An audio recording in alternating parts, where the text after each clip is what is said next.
Hello everyone, welcome to Eklavya study point and I am Sachin. आज मैं आप सभी को क्लास 11th हिंदी से जो आपकी बुक है अंतराल, उसके ऑल चैप्टर्स यानी कि जितने भी आपके सिलेबस में पार्ट हैं उसको एक ही वीडियो में कवर करवाने जा रहा हूं। और 2026 के एग्जाम से पहले आप इस वीडियो को ज़रूर देख लें। अगर आपने पूरे साल हिंदी नहीं पढ़ी है और आप चाहते हैं कि अंतराल बुक आप एक ही वीडियो में कवर कर लें तो आप एकदम परफेक्ट जगह पे आए हो। आपको सारे के सारे चैप्टर्स एक साथ मिलने वाले हैं। तो चलिए वीडियो को आगे बढ़ाते हैं। कोई भी अगर आपकी क्वेरी है, सवाल है, तो आप Eklavya study point user name Instagram पे आप अपना मैसेज जो है वो ड्रॉप कर सकते हैं। वहाँ पे कोशिश की जाएगी कि आपको रिप्लाई दे दिया जाएगा। इसके अलावा अगर आपको हमारे पीडीएफ नोट्स को डाउनलोड करना है तो उसके लिए आप हमारा टेलीग्राम ग्रुप ज्वाइन कर लेना, क्लास 11 ESP। और eklavyastudypoint.com हमारी वेबसाइट है, यहाँ पे भी आपको बहुत सारा जो है कंटेंट मिलता रहेगा। ठीक है, क्लास 11 ESP ये टेलीग्राम ग्रुप है। तो आज का जो हमारा चैप्टर फर्स्ट है उसका नाम है हुसैन की कहानी अपनी जबानी। ठीक है, तो अंतराल बुक से ये आपका फर्स्ट चैप्टर है। तो आइए देखते हैं इसमें क्या बताया जा रहा है। तो इसको मकबूल फिदा हुसैन जी ने लिखा है, इसके जो राइटर हैं, और हुसैन की कहानी अपनी ही कहानी वो बता रहे हैं। तो मकबूल फिदा हुसैन की आत्मकथा है हुसैन की कहानी अपनी जबानी। उसका एक अंश है जो कि आपके चैप्टर के अंदर दिया गया है, जो कि है बड़ौदा का बोर्डिंग स्कूल, जो कि उनके विद्यालय के जीवन से जुड़ा हुआ है। जब वो स्कूल में थे तो उस टाइम पे उनका जीवन कैसा था ये आपको पता चलेगा। और बड़ौदा का वह स्कूल जहां हुसैन की चित्रकारी का अंकुर फूटा, जो उनके अंदर चित्रकारी की कला थी, उसकी स्टार्टिंग इनके स्कूल से ही हुई थी। और आज उनको पूरी दुनिया अगर चित्रकार के रूप में जानती है तो वो उनके विद्यालय से ही उनकी वो स्किल डेवलप हुई थी। दूसरा पार्ट है रानीपुर बाजार, जहां हुसैन को व्यापार की ओर मोड़ा जा रहा था। उसके परिवार द्वारा, उसके चाचाओं द्वारा उसको कहा जा रहा था कि व्यापार की तरफ जाओ, चित्रकारी में कुछ नहीं पड़ा। लेकिन जो उनकी चित्रकारी का जादू था वो अपनी ही राह तलाश रहा था। और पिताजी जो थे वो थोड़े ओपन माइंडेड थे। पिताजी ने सपोर्ट किया अपने बेटे को और उनका बेटा एक महान चित्रकार बना। ठीक है, तो इस आत्मकथा के माध्यम से लेखक का उद्देश्य सिर्फ यही बताना है कि यदि प्रतिभावान बच्चों को विकास का सही अवसर मिलेगा, अगर किसी बच्चे के अंदर टैलेंट है और उसको अगर सही अवसर दिया जाता है तो वो बहुत कुछ कर सकता है। ठीक है, उसको अगर एक जीवन को उसको सही दिशा दे दी जाए तो वो बच्चा बहुत आगे जा सकता है। तो ये दो अंश हैं इस चैप्टर के। सबसे पहले स्कूल की कहानी पढ़ते हैं। मकबूल को बोर्डिंग स्कूल भेजने का उद्देश्य क्या था, आप इसको समझिए। मकबूल यानी कि जो लेखक हैं उसको अपने दादा से बहुत प्यार था, लगाव था।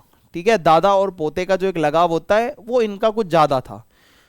जब दादाजी का देहांत हुआ तो उसके पश्चात वह उनकी याद में डूबा रहता था। जो हमारा लेखक है, जब उसके दादाजी गुजर गए तो वो हमेशा उनकी याद में गुमसुम सा एक कोने में बैठा रहता था। दिन भर अपने दादा के कमरे में बंद रहता था। मतलब उसको बहुत ज्यादा वो चीज अफेक्ट कर गई थी कि उसके दादाजी की डेथ कैसे हो गई। ठीक है, बहुत लगाव था क्योंकि उसका। अब वो सोता भी था तो दादा के बिस्तर पर सोता था और वही भूरी अचकन ओढ़े जैसे दादाजी के बगल में सोया हुआ है। मतलब वो अपने को ऐसा फील करवाता था कि वो दादाजी के साथ में ही है। वह किसी से ना तो बातचीत करता था और ना ही उसका अन्य किसी कार्य में मन लगता था। ना तो भाई उसका कहीं मन लग रहा है, ना वो किसी से बातचीत कर रहा है, एकदम गुमसुम सा कमरे में बैठा हुआ है। तो मकबूल के पिता से ये सब देखा नहीं जा रहा था। यानी कि जो मकबूल जी के पिताजी थे वो देखते हैं कि भाई मेरा बच्चा ये सब जो है इस तरीके से इसमें बदलाव आ रहे हैं, ये गलत है, इसके ऊपर गलत इंपैक्ट पड़ रहा है। वह बालक मकबूल का परिवेश बदलना चाहते थे जिससे उसका गुमसुम रहना समाप्त हो जाए। वो चाहते थे उसका एनवायरनमेंट बदल देंगे तो शायद ये जो गुमसुम सा रह रहा है, ये गुमसुम रहना वो बंद हो जाएगा। ठीक है, और अपना जो जीवन है उस पर वापस से वो ट्रैक पर आ जाएगा। क्योंकि दादाजी को खोना और वापस से ट्रैक पर आना अपने आप में बहुत टफ था। तो पिताजी ने उसे बड़ौदा के एक ऐसे स्कूल में भेजने का डिसीजन लिया जहां एक हॉस्टल था, वहीं रहन सहन की सुविधा थी। यानी कि बच्चा पढ़ाई भी वहीं करेगा, काइंड ऑफ बोर्डिंग स्कूल, वहीं पे पढ़ाई करेगा, वहीं पर रहेगा। ओके, परिवार से दूर, क्योंकि उसका मन लगा रहे। तो पिताजी ने उसके चाचा को हुक्म देते हुए कहा कि इसे बड़ौदा छोड़ाओ, वहां लड़कों के साथ इसका दिल लग जाएगा। ठीक है, बोला कि भाई इसका दिल लगा रहेगा, ऐसा करो कि इसको बड़ौदा छोड़ आते हैं, वहां पे थोड़ा एनवायरनमेंट बदलेगा तो इसका मन बहल जाएगा। और पढ़ाई के साथ मजहबी तालीम यानी कि रिलीजियस एजुकेशन और रोजा, नमाज, अच्छे आचरण का 40 सबक पाकीज़गी के 12 तरीके सीख जाएगा, यानी इस्लाम धर्म की जो बेसिक चीजें होती हैं, ठीक है, वो पता चल जाएगा और ये सीख जाएगा, इसको कोई प्रॉब्लम नहीं आएगी। ठीक है,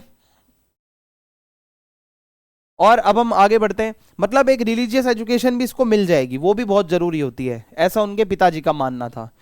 अब बात करें बड़ौदा शहर की, तो बड़ौदा काफी साफ सुथरा शहर था, बहुत बड़ा शहर था। यहाँ हिज हाइनेस की 5 धातुओं से बनी घोड़े पर सवार मूर्ति थी। ठीक है, एक वहां बहुत शानदार मूर्ति थी हिज हाइनेस की, और वो भी 5 धातुओं से मिलकर बनी हुई। मकबूल को महाराजा सियाजी राव के इसी आकर्षक शहर के सुलेमानी जमात के बोर्डिंग स्कूल में दाखिल कराया गया, यानी कि सुलेमानी जमात कम्युनिटी से जो एक बोर्डिंग स्कूल संचालित होता था, वहां उनका एडमिशन करवाया गया। और ये जो बड़ौदा शहर है ये जाना जाता है महाराजा सियाजी राव के नाम से।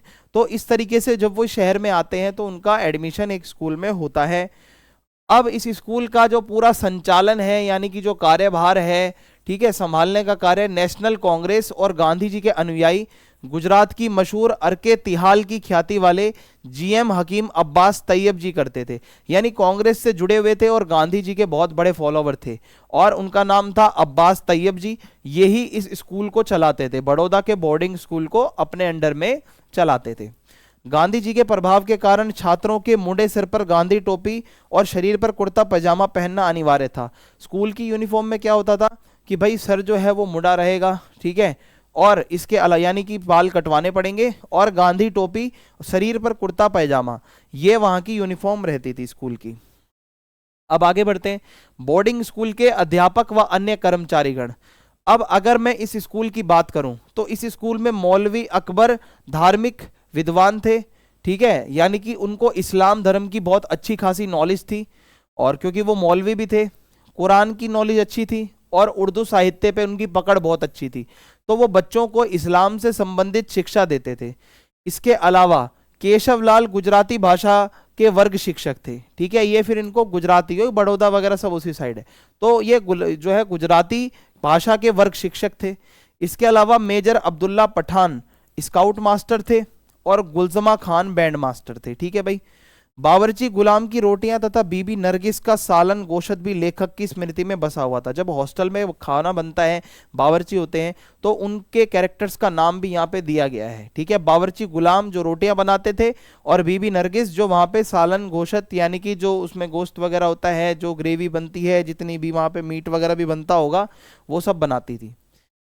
अब जो मकबूल की मित्र मंडली थी, यानी कि इनका जो फ्रेंड सर्कल था, थोड़ा सा अगर हम उसके ऊपर नजर डालें तो मकबूल को जिस बोर्डिंग स्कूल में भेजा गया था वहां उसकी दोस्ती 6 लड़कों से होती है। ठीक है, और आगे चलकर उसके उन्हीं दोस्तों में से मोहम्मद इब्राहिम गौहर अली जो कि डभोई का इत्र व्यापारी बन गया, अरशद सियाजी रेडियो की आवाज बन गया, रेडियो जॉकी, और हामिद कंबर हुसैन कराची चला गया। यानी कि जो उसके दोस्त थे वो अपने अपने लाइफ में कहीं ना कहीं बिजी हो गए थे। ठीक है, आगे चलकर अब्बास जी अहमद मोती की तलाश में कुवैत जा पहुंचा। अब्बास अली फिदा बंबई पहुंच मस्जिद का मेंबर बन गया। यानी कि जो उनके 4-5 दोस्त थे वो हर कोई अपने अपनी जगह पे कहीं पहुंच गया था, अपने अपने कार्य क्षेत्र हर किसी के अलग थे, फिर भी लेखक मकबूल की यादों में सभी दोस्त बसे हुए थे। उन्होंने अपनी आत्मकथा में अपने दोस्तों का नाम जरूर मेंशन किया है जिनके साथ उन्होंने अपना स्कूल का टाइम गुजारा। तो मात्र 2 वर्ष की मित्रता जीवन भर दिल निकटता बनी रही, यानी कि 2 साल तक सिर्फ वो साथ थे दोस्त वगैरह, और वो जीवन भर उनके दिल में उनकी यादें बस गई, यानी कि कभी दिल की दूरी में बदल ना पाई। दिल हमेशा से जुड़े हुए थे, सिर्फ फिजिकल डिस्टेंस था। फोटो खिंचवाने का शौक, तो जो लेखक है उनको मदरसे के सालाना जलसे का वर्णन करते हुए वो कहता है कि यहाँ सिर्फ खास मेहमानों और उस्तादों का ग्रुप फोटोग्राफ खींचा जा रहा था। यानी कि जब कोई प्रोग्राम होता है तो वहाँ पे जितने भी उस्ताद होते हैं, जो बड़े बड़े टीचर्स होते हैं, ठीक है, और जो मेहमान आए होते हैं, वो एक ग्रुप फोटो खिंचवा रहे होते हैं, और वे लड़कों की भीड़ में खड़े मौके की तलाश में थे। जैसे ही लुकमानी ने फोकस जमाया और रेडी कहा, वे दौड़कर ग्रुप के कोने में खड़े हो गए। यानी कि उनको फोटो खिंचवाने का बहुत शौक था, भीड़ में एकदम ऐसे ग्रुप में जाके यूं घुस के खड़े हो गए ताकि उनकी भी फोटो आ जाए। तो उन्होंने बिना उस्ताद की इजाजत के उन्होंने फोटो खिंचवाई। ठीक है, तो एक मतलब यही होता है कि एक टीनेज की वो होती है, फोटो खिंचवानी है, ग्रुप में जाना है, ये सब। मकबूल की प्रतिभा उजागर होना, अब जो हमारे लेखक मकबूल हैं, इनका जो मेन टैलेंट था वो क्या था, इनका टैलेंट था कि ये चित्रकारी बहुत अच्छी करते थे। तो मकबूल अपने विद्यालय में की जाने वाली गतिविधियों का वर्णन बताते हैं कि वो स्कूल में उन्होंने क्या एक्टिविटीज करी थी।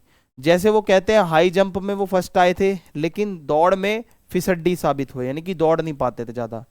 एक दिन ड्राइंग मास्टर थे जिनका नाम था मोहम्मद अतर, उन्होंने बोला कि ब्लैक बोर्ड पर एक बहुत बड़ी, उन्होंने मस्त सी चिड़िया बनाई, खुद पहले तो खुद बनाई, और चिड़िया बनाकर सभी लड़कों को बोला भाई अपनी अपनी स्लेट पर इसकी नकल करो, जैसी चिड़िया मैंने बनाई है वैसी चिड़िया सभी लोग बनाओ और फिर मुझे बनाकर दिखाओ।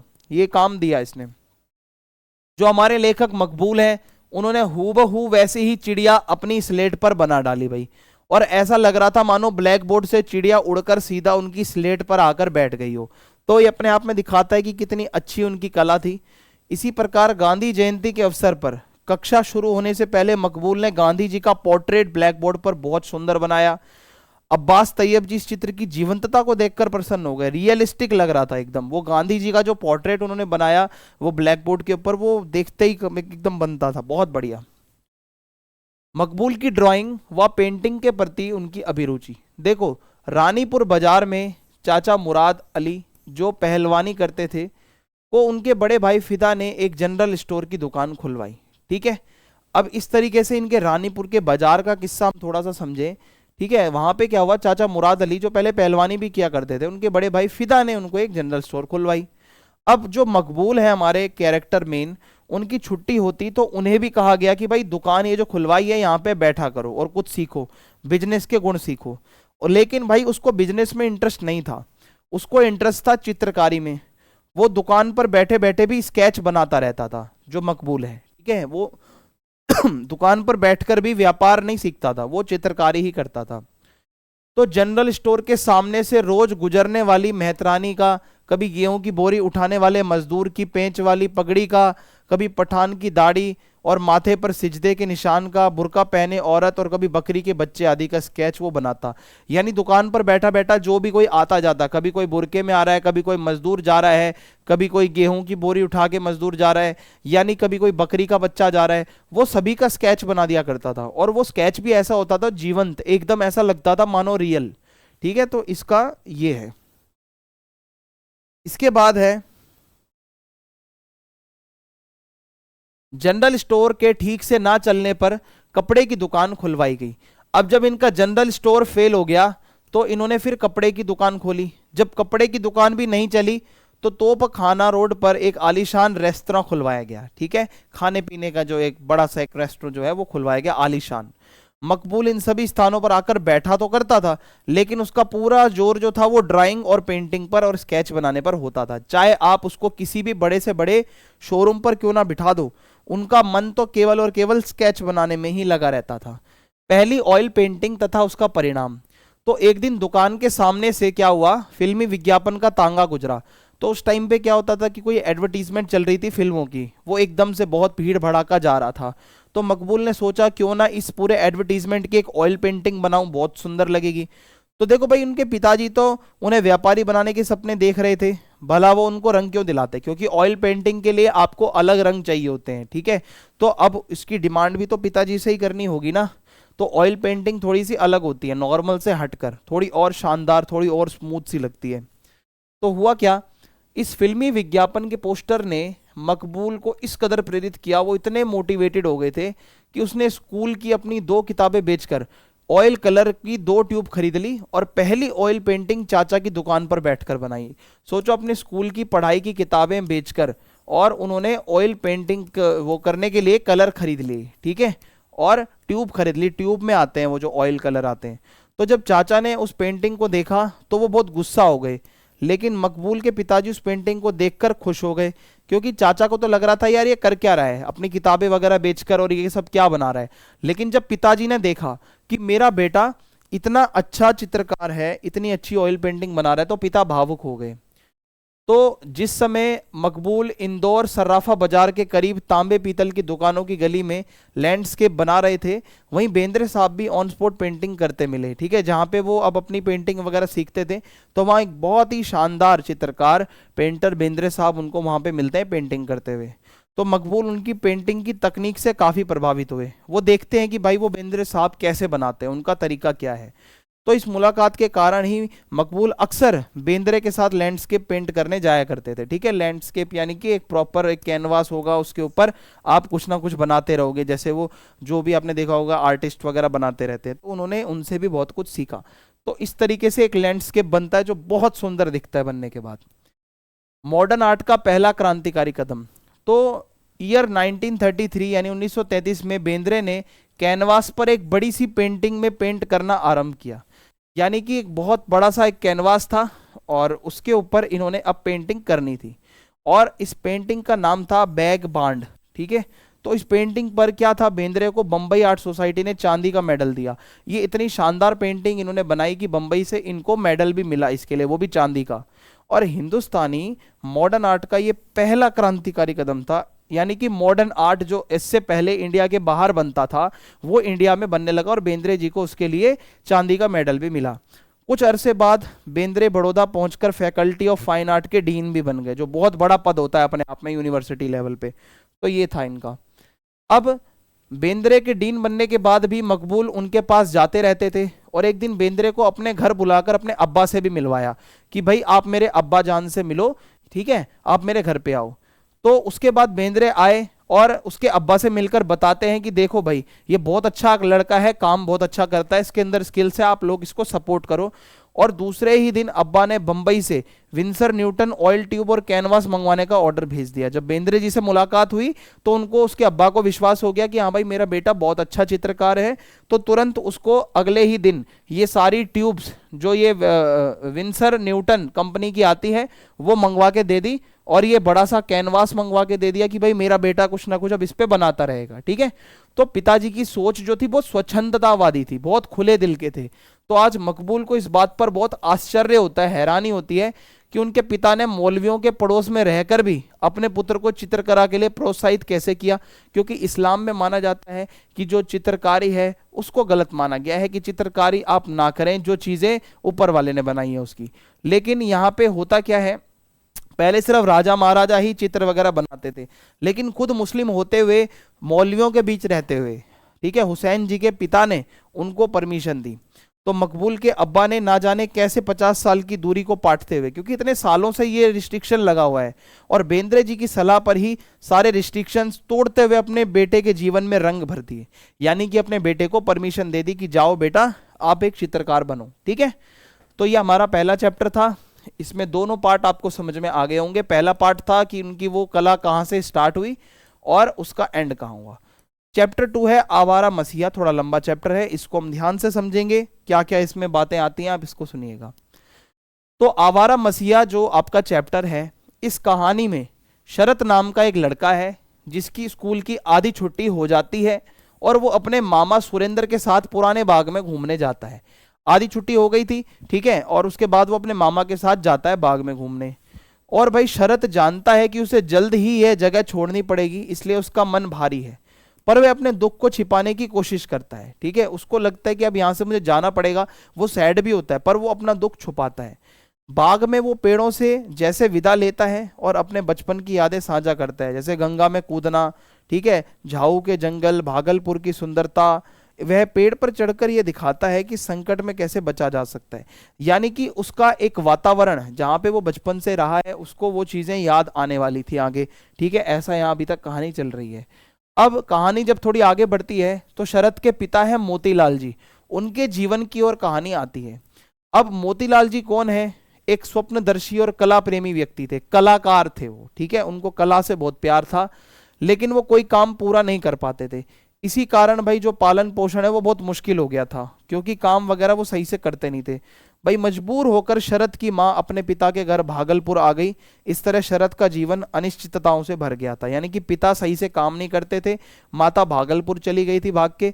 तो ऐसे में शरत जो हमारे मेन कैरेक्टर हैं, उनकी लाइफ बहुत टफ होने वाली थी। अब जो शरत है उनका मन कैसा था, देखो, शरत अपने बचपन और भागलपुर से बहुत जुड़ा हुआ है।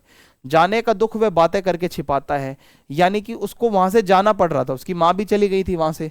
ठीक है, वो कहता है जो हमारे आसपास पेड़ हैं वो सुरक्षा का प्रतीक है, पेड़ों से हमारी यादें हैं, हमारा जीवन संघर्ष जुड़ा हुआ है, पेड़ पर चढ़ना यानी मुश्किल समय में खुद को बचाने की सीख लेना। पेड़ पर जो चढ़ सकता है समझ लो वो मुसीबत में निकल सकता है, उसको कोई मुसीबत कभी तंग नहीं करेगी। अब बात करें इनके पिताजी मोतीलाल की, तो वो बहुत प्रतिभाशाली थे लेकिन थोड़े से दिशाहीन थे, भटके हुए थे, कोई काम पूरा नहीं करते थे तो जीवन में असफल रहते थे। और दिशहरा शीर्षक उनके जीवन पर भी लागू होता है। कैसे, मैं आपको आगे बताऊंगा।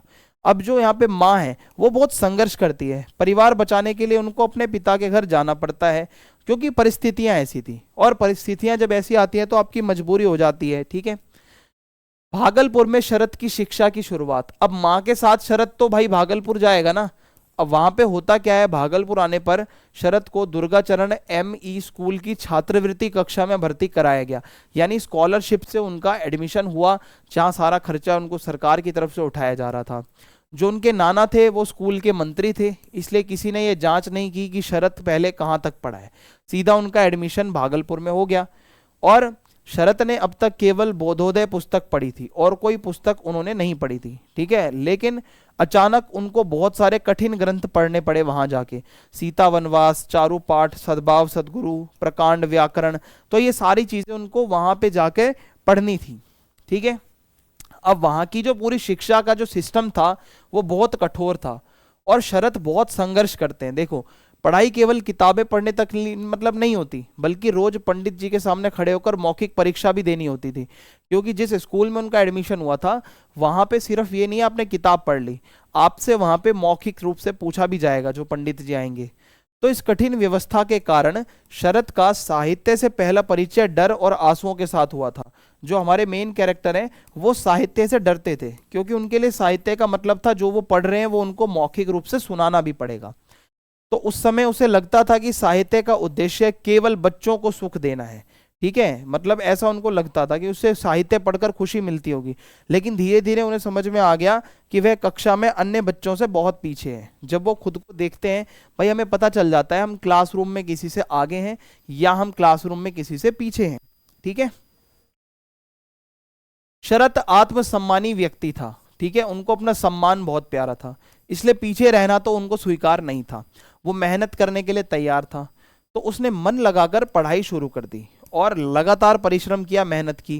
कुछ ही समय में वो कमजोर विद्यार्थियों से निकलकर अच्छे स्टूडेंट्स में शामिल होने लगा। जो शरद है यह उसके संघर्षशील और दृढ़ स्वभाव को दिखाता है कि वो संघर्ष करने से कभी डरे नहीं, ना कभी पीछे हटे, और वो कुछ भी किसी भी हद तक जाने को तैयार थे। संयुक्त परिवार और घर की पढ़ाई। तो नाना का परिवार संयुक्त था, जॉइंट फैमिली थी भाई, इसलिए घर में मामा मौसियां सब एक साथ रहते थे। ठीक है, ये नाना जी का परिवार जॉइंट फैमिली का था। तो शरद का सहपाठी उसका ममेरा भाई मणेंद्र था, यानी कि जो उनके साथ पढ़ने जाया करता था वो उन्हीं का ही मामा का लड़का था। दोनों को घर पर पढ़ाने के लिए अक्षय पंडित नियुक्त किए गए, यानी कि एक पंडित उनको घर पर पढ़ाने आते थे, जो उनको सारा कुछ, जैसे ट्यूशन होता है ना, होम ट्यूशन, वैसे उनको पढ़ाने आते थे। अब जो इनके पंडित अक्षय जी थे वो बहुत कठोर थे। ठीक है, बहुत डरावने थे, स्ट्रिक्ट टीचर थे। उनका मानना था कि विद्या गुरु के डंडे में बसती है। अगर कोई गुरु डंडा चलाता है तभी वो बच्चा पढ़ेगा, इसलिए पढ़ाई के दौरान डांट फटकार और मारपीट बहुत नॉर्मल है। उनका मानना था ये तो होना ही चाहिए, बच्चे को मारोगे पीटोगे तभी वो सीखेगा। तो घर में कभी सिंह गर्जना तो कभी बच्चों को रोने की आवाजें ये आती रहती थी, जैसे वो कभी चिल्ला के डांट देते थे, कभी बच्चे रोते थे, है ना, जब वो पीटते थे। तो ये तो आम बात थी, सुनाई देता रहता था। शरारत और बाल सुलभ मस्ती। तो इतनी सख्ती के बावजूद भी बच्चों की शरारतें कम नहीं होती थी भाई, बच्चा तो बच्चा होता है। शरद जो है वो शरारत में भी बहुत आगे था, जो हमारा मेन कैरेक्टर है। एक दिन पंडित जी के बीमार होने पर नाना घर से बाहर चले गए और उनके जाते ही शरद ने कहा, cat is out let mouse play, यानी कि मतलब थोड़ा मस्ती मजाक में, बिल्ली बाहर चली गई अब चूहे खेलेंगे, यानी कि अब डर नहीं रहा, इसलिए बच्चे अब खुलकर मस्ती कर सकते हैं। तो ऐसा भी वो शरद थे, मतलब उनका ये भी एक फीचर है कैरेक्टर का। हास्य और मनोरंजन का प्रसंग। देखो, सभी बच्चों ने मिलकर एक अंग्रेजी गीत गाना शुरू कर दिया, इंग्लिश में गाने गाते हैं। बच्चों का मतलब जो एक सॉन्ग होता है तुकबंदी वाला, मस्ती से भरा हुआ, ऐसा वो गाते हैं। और अंत में उसका एक हिंदी ट्रांसलेशन सबने सुनाया, खुशी से ताक दिनक दिन। ठीक है, ऐसे नाचते हैं, हास्य, हंसी मजाक, नाचना गाना, ये सब भी उनके परिवार में चलता रहता था, बच्चे गाते थे। अब यहाँ पे एक घटना आती है, चमगादड़ की घटना और शरारत। देखो एक दिन पढ़ाई के समय अचानक क्या हुआ, एक चमगादड़ बच्चों के सिर पर मंडराने लगा और नाना और छोटा मामा देवी सो रहे थे, तो इसलिए पढ़ाई का माहौल नहीं रहा। चमगादड़ देखकर मणि, जो कि शरत जी के भाई थे, मामा के लड़के, और शरत ने उसे पकड़ने की ठान ली। अब नाना जी सो रहे थे, छोटे मामा भी सो रहे थे, तो पढ़ने का तो मतलब ही नहीं है। अगर आपके घर के नाना और मामा सो रहे हैं तो बच्चों को तो मौका मिल गया कुछ करने का। तो अब इन्होंने ठान लिया कि चमगादड़ को पकड़ेंगे। लाठियों से मारने के प्रयास में चमगादड़ तो भाग गया, लेकिन लाठी दिए पर लग गई और दिया गिरकर बुझ गया और चारों ओर अंधेरा हो गया। अब वो चमगादड़ तो भाग गया, वो तो गिरा नहीं, पर जो दिया जल रहा था वो जरूर गिर गया।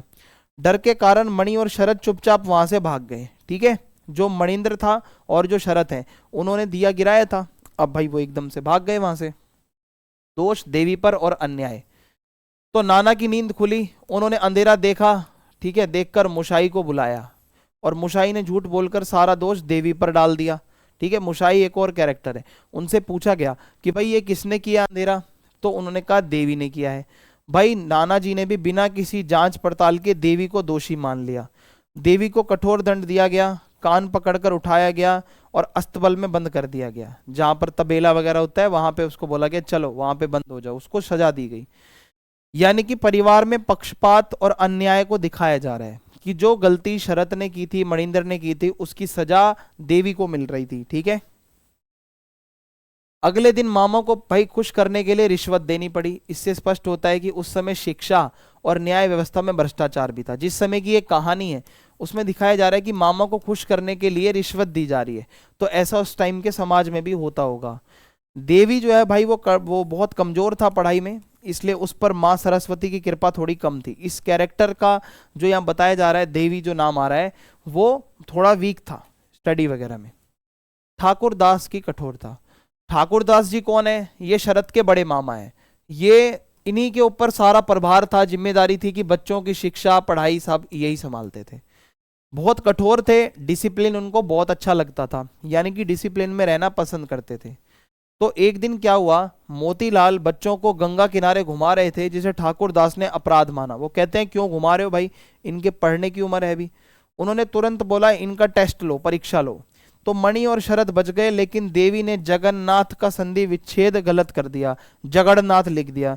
इसके कारण फिर उसको कठोर दंड मिला, मारा गया और अस्तबल में उसे बंद कर दिया गया।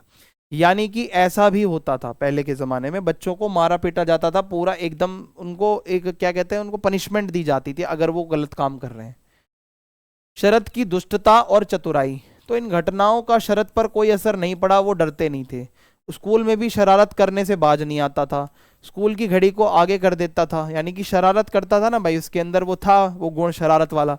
स्कूल की घड़ी कभी आगे कर दी, कभी पीछे कर दी। तो जब पंडित जी तंबाकू खाने बाहर जाते, तब शरद के इशारे पर बच्चे घड़ी आगे कर देते। शरद एक तरीके से लीडर था, सब बच्चों को वो मतलब बोलता था ऐसे ऐसे करना है, तो बच्चे करते थे। पहले 10 मिनट घड़ी आगे करी, फिर आधा घंटा, कभी कभी तो 1-1 घंटे तक घड़ी वो आगे करवा देता था बच्चों को बोलकर।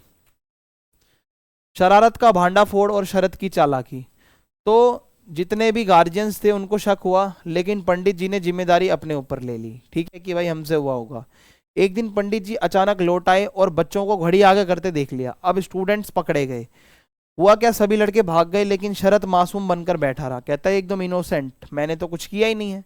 तो उसने ऐसा एक्टिंग करके दिखाई कि पंडित जी को उस पर शक ही नहीं हुआ, जबकि मेन सब करवाने वाला शरत ही है, लेकिन वो एक्टिंग ऐसी करता है कि कोई उस पर डाउट भी ना कर पाए। तो इससे पता चलता है वो कितना बुद्धिमान था, कितना साहसी था। नेतृत्व की क्षमता है उसमें, बच्चों को पूरा वो एक इशारे पर घड़ियां आगे करवा देता था, वो ऐसा था। शरत का नेतृत्व। घर में वह मामाओं के बच्चों का नेता बन चुका था। जितने भी मामा के बच्चे हैं वो सब शरत के अंडर में रहते थे। स्कूल में भी सारे विद्यार्थी शरद को अपना नेता मानते थे। वो योजना बनाता था और खुद बच जाता था, दूसरों को फंसवा देता था। यानी कि वो ऐसा था दिमाग से कि वो पूरा प्लान बनाएगा शरारत करने का, लेकिन खुद उसमें इन्वॉल्व नहीं रहेगा, दूसरों को फंसवा देगा और शरारत को अंजाम दे देगा। शरद के शौक, तितली उद्योग। शरद को पशु पक्षी पालने और छोटे छोटे पेड़ पौधे लगाने का बहुत शौक था। उसका सबसे बड़ा शौक था तितलियां पालना। उसने रंग बिरंगी तितलियां लकड़ी के बक्से में रखी हुई थी, उनका बहुत इंटरेस्ट था। उनका भोजन, देखभाल, यहाँ तक कि मतलब जब तितलियां आपस में लड़ती हैं तो उसको वो देखने को बहुत पसंद करता था। और बच्चे भी उसकी मदद करते थे इस सब कार्यों में। शरद का एक शौक था जो मैंने आपको बताया। और उसके ग्रुप में अमीर घरों के बच्चों के साथ साथ नौकरों के बच्चे भी थे। तो वह किसी से भेदभाव नहीं करता था। जो शरद है वो सबको इक्वल मानता था। सभी बच्चे उसे प्रसन्न करना गर्व की बात समझते थे। यानी कि बच्चे अगर शरद को खुश कर रहे हैं किसी चीज से, तो बच्चों को भी बहुत प्राउड फील होता था, आज हमने हमारे लीडर को खुश किया। तो शरद ने अपना एक सुंदर सा छोटा एक उपवन टाइप बनाया, जहां जूही, बेला, चंद्रमल्लिका, गेंदा जैसे फूल उसने अपने उगाए। और बच्चों को भी ये छोटा सा उपवन बहुत अच्छा लगता था। और उसने एक छोटी तलैया भी बनवाई थी, ठीक है, जहाँ पे वो पानी ऐसा स्टोर करके आया था, तालाब टाइप से छोटा सा जो होता है। और आम दिनों में उसे वो ढक देता था, लेकिन खास लोगों को दिखाकर वो उनको हैरान करता था कि देखो मैंने ऐसा तालाब तलैया बनाया है, यहाँ पे मैं तितलियां भी पालता हूँ, यहाँ पे अलग अलग प्रकार के फूल वगैरह भी मैं उगाता हूँ। कठोर अनुशासन और नाना लोगों की सोच। तो नाना लोगों को खेल, प्रेम और स्वतंत्रता पसंद नहीं थी। मतलब जो शरद के नाना साइड के लोग थे, खुद नाना थे, वो पसंद ही नहीं करते थे इतना ओपन होना। उनका मानना था बच्चों को सिर्फ पढ़ना चाहिए। खेल कूद स्नेह को वे बच्चों के जीवन के लिए हानिकारक मानते हैं। वो मानते हैं बच्चा ज्यादा खेलेगा कूदेगा तो बिगड़ जाएगा। तो बच्चों को सुबह स्कूल से पहले बरामदे में जोर जोर से पढ़ना, शाम को चंडी मंडप में दिए के चारों ओर बैठकर अभ्यास करना अनिवार्य था। यानी कि उनके रिलीजियस एजुकेशन भी चलती थी, पंडित जी आते थे वो भी चलता था, सुबह सुबह भी उनको बाहर बगीचे में पढ़वाया जाता था। अगर कोई बच्चा नियम तोड़ेगा तो भाई बहुत ही ज्यादा कठोर दंड उसको मिलेगा। कभी कभी तो घंटों तक एक पैर पर भी खड़ा होना पड़ सकता है। तो ये सारी पनिशमेंट्स मिला करती थी। अब शरद थोड़ा चतुर था, इतना डिसिप्लिन है, तो इस सख्त अनुशासन के बीच खेलना लगभग इम्पॉसिबल था, जैसा कि अभी तक आपको समझ में आ रहा है। लेकिन शरद आंखों में धूल झोंकने में बहुत बहुत एकदम एक्सपर्ट था। किसी की आंखों में धूल कैसे झोंकनी है। वो पढ़ाई के साथ साथ चोरी छिपे खेल भी खेल लेता था। और उसका जो स्वरूप है वो बहुत ऐसा था, चतुर सा। वो घर वालों को धोखा देकर भी खेलने निकल जाता था। अब क्या हुआ, अंग्रेजी स्कूल में भी वह जीवंत था। तो छात्रवृत्ति परीक्षा पास कर वह अंग्रेजी स्कूल में पहुंचा। यानी कि जो स्कॉलरशिप का एग्जाम होता है, वो एग्जाम क्लियर करके उसको एडमिशन मिला इंग्लिश मीडियम स्कूल में। और वहां भी उसकी प्रतिभा और एनर्जी में कोई कमी नहीं आई। गांगुली परिवार में पतंग उड़ाना वर्जित था जहां वो गया, फिर भी शरद पतंग भी उड़ाता था, लट्टू भी घुमाता था, गोली और गुल्ली डंडा भी खेलता था। यानी कि गिल्ली डंडा आपने भी कभी देखा होगा बचपन में गांव में खेलते, वो सब करता था। और वो बहुत निपुण था, एक्सपर्ट था। पूरे के पूरे बच्चों का जो दल होता था ना, उसका लीडर वो खुद को मानता था। वो मानता था कि मैं ही सबको कंट्रोल करता हूँ। खेलों में बहुत आगे था। उसकी पतंग नीले आसमान में ऐसा लगता था मानो डांस कर रही है। उसका मांझा इतना तेज था कि वो सामने वाले की पतंग को 1 मिनट में काट देता था। और लट्टू को हवा में घुमाकर हथेली पर पकड़ लेना उसकी विशेष कला थी। लट्टू घुमाया और एकदम ऐसे यूं चला के हथेली पे सबको दिखाता था। खेल में बहुत एक्सपर्ट था। बच्चे उसको देखकर बहुत खुश हो जाते थे कि भाई ये तो बहुत कमाल का है। फल चोरी और साहस। बाग से फल चुराने में भी वो बहुत निपुण था, ठीक है।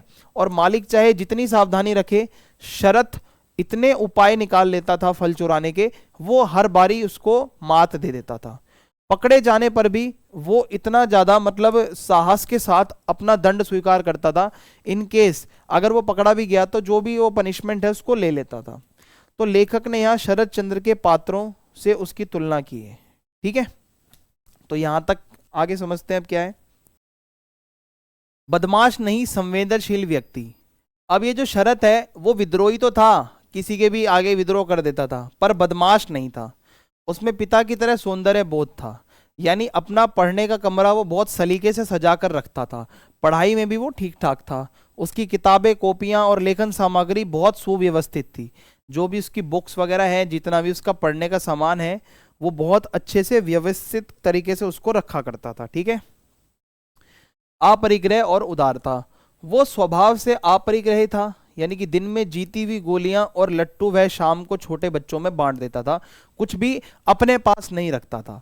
जो भी गोली, टॉफी, लट्टू, उसके पास जो भी सामान होता था वो सब शाम होते होते तक बच्चों में बांट दिया करता था। और उसको क्या लगता था कि वो ऐसा लगता था मान लो भार मुक्ति, कोई ऐसा बोझ उतर गया हो जब वो किसी को दे देता था अपना सारा लट्टू वट्टू। तो उसका स्वभाव थोड़ा उदार भी था और मानवीय भी था। सादा जीवन, तो वो स्वल्प आहारी था और नींद आहार पर संयम रखता था, यानी कि खाना वगैरह जो है सिंपल खाना, कम सोना। और आगे चलकर यही उसका एक खास गुण बना कि भाई वो एक तो कम खाता था, कम सोता था। इसके अलावा इंग्लिश मीडियम स्कूल के समय वो शारीरिक विकास पर भी ध्यान देता था, अपनी फिजिकल फिटनेस पे भी ध्यान देता था। गंगा किनारे एक बदनाम वीरान घर में उसने गुप्त अखाड़ा बनाया। अखाड़े में जाकर फिर वो वहाँ पे कसरत करता था, कुश्ती, गोला फेंक, व्यायाम वहाँ पे सब करता था वो। पैसों की कमी होने पर बांस की पैरेलल बार बनवाई उसने, ठीक है, और उस पे बांस की बनवाकर उसके ऊपर लटकता था। और साथियों ने भी मेहनत करके उसको तैयार किया, जो अखाड़ा इन्होंने बनवाया था। तो बहुत मेहनती था भाई वो। अखाड़े में शोर मचाना मना था, सब कुछ चोरी छिपे होता था, ठीक है। एक दिन एक लड़के के गिरकर घायल होने से यह रहस्य खुल गया, जब सबको पता चला कि भाई वहां पे एक अखाड़ा चल रहा है। इसके बाद जो हुआ वह कठोर दंड और संकट का संकेत देता है, क्योंकि जहां पे आना जाना ही मना था, छुपके ये सब हो रहा था, और वहां कोई ऐसी घटना हो जाए तो क्या होगा। अब इसके अलावा तैराकी के प्रति शरद का विश्वास। स्विमिंग के बारे में अगर हम बात करें तो शरद का मानना था कि तैरने से शरीर मजबूत बनता है। अगर आप स्विमिंग करते हो तो आपकी बाजुएं, आपकी चेस्ट, ये सब स्ट्रांग होती हैं। तो गंगा घर के पास ही थी, लेकिन उस वर्ष पानी घट जाने से बीच बीच में छोटे ताल बन गए थे।